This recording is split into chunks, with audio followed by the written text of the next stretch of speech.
sommes nullement surpris de la lourde et grave décision qu'il a prise de rompre les amarres avec le PDCI-RDA de Bédier, de porter sur les fonds baptismaux cette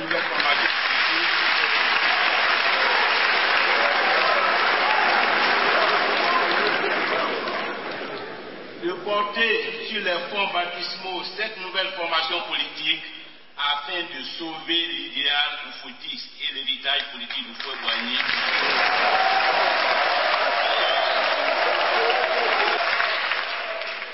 Afin de sauver l'héritage politique du Fouet-Boigny du désastre dans lequel l'ont plongé ses pseudo-héritiers. Souvenons-nous, octobre-novembre 2002, le président Laurent Donald-Fologo, nous l'avons entendu à Lomé et de retour de Lomé, exprimant son indignation et son écœurement face aux tergiversations du MPCI d'alors. Nous l'avons entendu dénoncer l'impensable et le surréel, s'exprimant avec le franc-parler d'un homme qui défend l'intérêt commun, comme on protège jalousement un patrimoine familial. Oui, pour avoir pris la mesure du danger qui menaçait alors la survie de la nation, Laurent Donald-Fologo s'est jeté totalement dans la bataille, la guerre contre son pays étant une réalité totale. D'où la création du RPP comme structure de la société civile, de là aussi la création du RPP comme parti politique. Et si on a une certaine connaissance de l'histoire du RDA, on doit comprendre et admettre que le combat que mène aujourd'hui le président Laurent Gbagbo se situe exactement dans le prolongement de celui de Félix Houphouët-Boigny pour l'émancipation du Mali. Monsieur le Président du Conseil économique et social, Président du RPP, Monsieur le Premier ministre Afi Yessan, Président du FPI, Mesdames et Messieurs les ministres, Messieurs les directeurs généraux, directeurs centraux, honorables invités, honorables chefs traditionnels, Mesdames et Messieurs les congressistes. Immense est notre choix d'être associé au premier congrès ordinaire du RPP, organisation politique, amis et sœurs de la coordination des femmes patriotes de Côte d'Ivoire.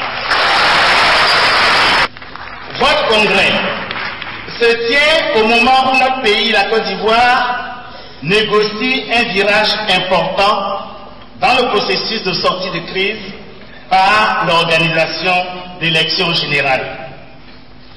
Cette crise aiguë qui a traversé notre pays a permis aux femmes patriotes et aux militants du RPP de se rencontrer, de cheminer ensemble dans la résistance que nous avons organisée afin que notre pays demeure debout.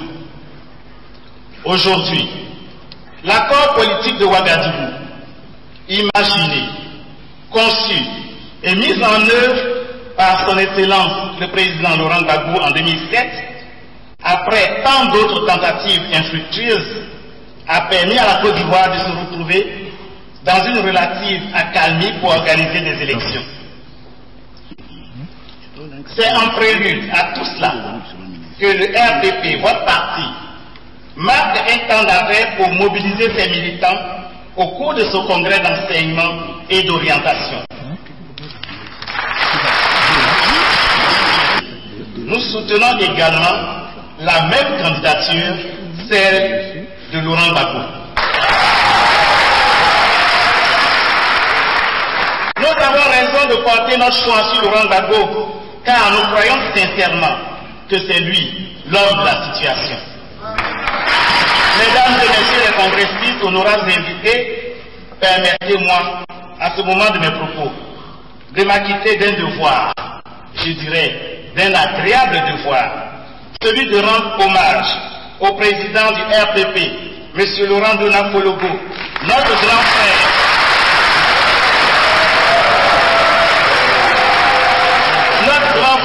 notre tonton, notre papa, pour son courage politique et sa constance.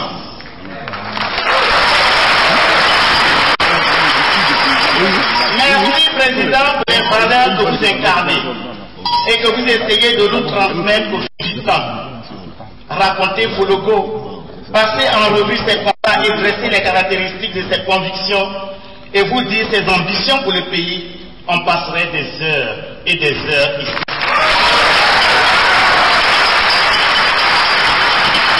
Président Pologo, vous avez toujours été de tous les combats de la dignité humaine.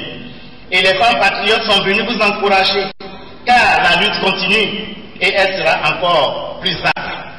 Toutefois, il n'est pas superfétatoire au moment où certains ont la mémoire courte ou font preuve de mémoire sélective de rappeler le rôle éminemment prépondérant que vous avez joué dans notre pays ces 2 dernières décennies. Déjà en 1993, à la disparition du premier président de la Côte d'Ivoire, c'est vous qui, dans une déclaration, avez sauvé le PDCI et la Côte d'Ivoire qui était dans la tourmente quant à la succession de feu Félix Houphouët-Boigny, en demandant fermement l'application de la Constitution d'alors. Nous nous rappelons la célèbre phrase, et je cite, « Il n'y a pas de feu en la demeure ».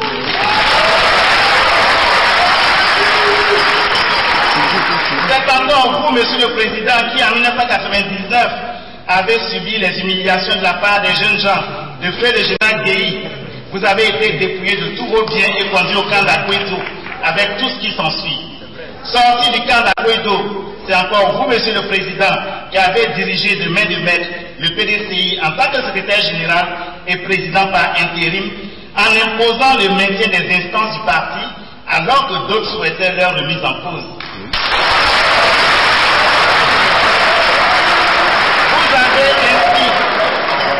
Vous avez ainsi sauvé le poste du président du parti qui était en exil. Pendant toute cette période tumultueuse de la parenthèse militaire, j'ai pris personnellement un réel plaisir à travailler avec vous. C'est dans l'adversité que nos chemins se sont croisés et je suis fier d'apprendre à vos côtés. À cette époque, la maison du parti à Cocody était presque déserte. Très peu étaient ceux qui avaient le courage d'y venir. Mais vous étiez là, et moi aussi j'étais là.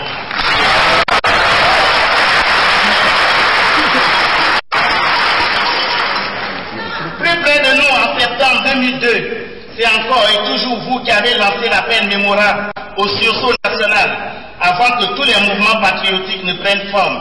Vous n'avez pas hésité un seul instant à vous ranger du côté de la légalité constitutionnelle et du respect des institutions de la République. Malgré tous les colibés dont les ennemis de la Côte d'Ivoire sont affublés, vous êtes restés fermes dans votre soutien au président de la République. C'est dans la même veine que vous avez apporté votre soutien à l'accord politique de Ouagadougou et appelé les Ivoiriens dans leur ensemble à donner une chance à la Côte d'Ivoire de sortir de cette crise en soutenant cet accord.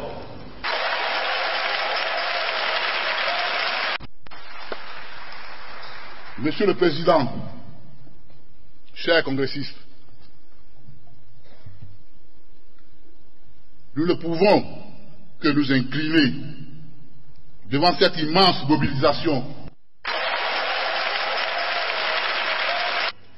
À son tour, le président fondateur du RPP et par ailleurs président du Conseil économique et social de Côte d'Ivoire situe d'abord le caractère important que revêt cette cérémonie solennelle, surtout par la quintessence d'un discours clair, de vérité et de franchise confirmant le soutien indéfectible du RPP à l'action politique du président Laurent Gbagbo à la prochaine élection présidentielle. Compte tenu de la situation sociopolitique de notre pays ayant engendré de nombreuses conséquences, dans son discours d'orientation, le président fondateur du RPP propose les mesures suivantes. Promotion de l'autosuffisance alimentaire par une nouvelle approche, amélioration des conditions de vie et du travail des enseignants et agents de santé, ainsi que la restauration du niveau scolaire. La promotion du mérite et de l'excellence, la réhabilitation du travail de la terre dans le respect des normes environnementales, la promotion réelle des petits métiers par la mise sur pied des microcrédits en faveur de la jeunesse. Par ailleurs, à l'issue des travaux, il a été adopté un certain nombre de résolutions. Après 2 jours de réflexion intense, de débats parfois houleux, les résolutions suivantes ont été adoptées par le Congrès. Notamment la reconduction du président Laurent Donafologo à la tête du jeune parti RPP. Le rassemblement et la mobilisation des militants actifs du RPP en vue de mieux affronter les nouveaux défis majeurs qui se pointent à l'horizon. Engagement ferme à soutenir le président Laurent Gbagbo dans son combat et son œuvre gigantesque de développement intégré de la Côte d'Ivoire. Appel à la mobilisation des militants du RPP afin que le parti soit représenté aussi bien à l'Assemblée nationale que dans toutes les instances nationales et locales. Mes chers militants et militantes du RPP,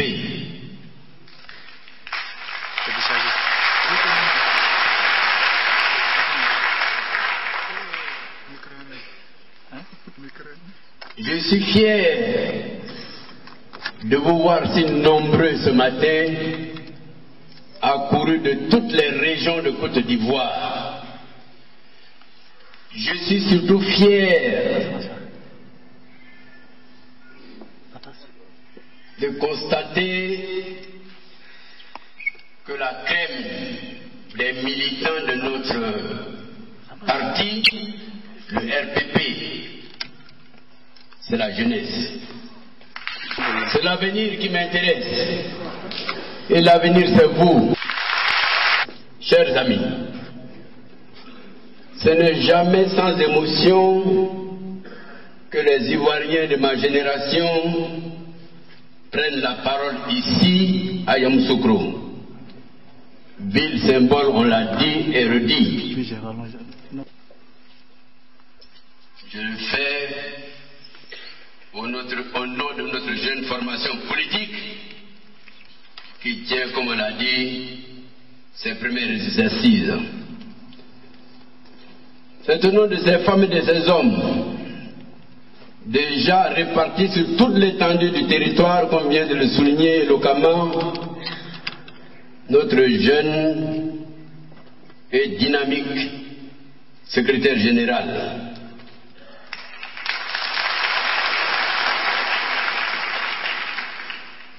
Oui, nous sommes fiers et confiants, puisque vous l'avez vu tout à l'heure, nous allons jusqu'au hors de nos frontières, c'est-à-dire jusque dans la diaspora ivoirienne. Car, mes chers amis, le monde change, le monde évolue, et nous, les êtres vivants, nous changeons avec lui. À chaque époque, sa réalité, et à chaque réalité, son combat. Cela veut dire que nous devons être capables d'adaptation intelligente et de rupture positive qui engendre la continuité constructive. C'est la population qui vote. Et le jour du vote, tous les bulletins ont la même valeur. Il n'y a pas le bulletin du riche, de l'agrégé, de chaque bulletin a la même valeur. C'est pourquoi nous sommes là avec mon équipe pour proposer des idées, mais aucune de nos idées n'iront contre la position de la base. Quelles que soient les dates, les élections auront lieu en Côte d'Ivoire. Elles auront lieu. On dit le 29, est-ce que c'est sûr? Puisque de toute façon nous irons aux élections. Si ce n'est pas le 29, mais ce sera une autre date. Et après celle-là, il y aura les élections législatives. J'ai dit, si vous pouvez donner au RPP 50 députés à l'Assemblée nationale. Oui. Il faut être ambitieux, mais dans le bon sens. Ambitieux pour